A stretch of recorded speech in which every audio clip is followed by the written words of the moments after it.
بسم اللہ الرحمن الرحیم۔ بغداد کے مشہور شراب خانے کے دروازے پر دستک ہوئی۔ شراب خانے کے مالک نے نشے میں ننگے پاؤں لڑکھڑاتے ہوئے دروازہ کھولا تو اس کے سامنے سادہ لباس میں ایک پروقار شخص کھڑا تھا۔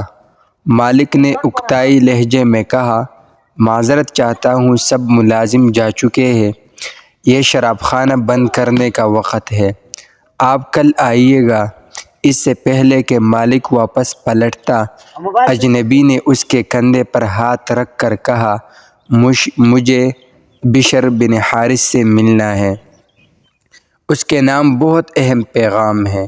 شراب خانے کے مالک نے چونک کر کہا، بولیے، میرا نام ہی بشر بن حارث ہے۔ اجنبی نے بڑی حیرت سے سر سے لے کر پاؤں تک سامنے لڑکھڑاتے ہوئے شخص کو دیکھا اور بولا، کیا آپ ہی بشر بن حارث ہیں؟ مالک نے اکتائے ہوئے لہجے میں کہا، کوئی شک؟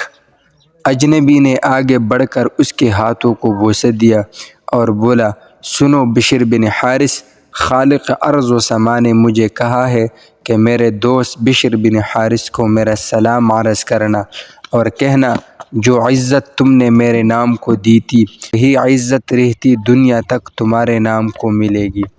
اتنا سننا تھا کہ بشر بن حارث کی نگاہوں میں وہ منظر گھوم گیا جب ایک دن حسب معمول وہ نشے میں دھت چلا جا رہا تھا کہ اس کی نظر گندگی کے ڈھیر پر پڑی، ایک کاغذ پر پڑی جس پر اسم اللہ لکھا تھا۔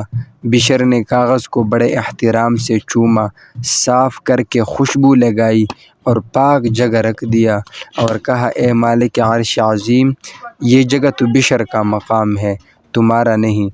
بس یہی ادا بشر بن حارث کو بشر حافی رحمۃ اللہ علیہ بنا گئی۔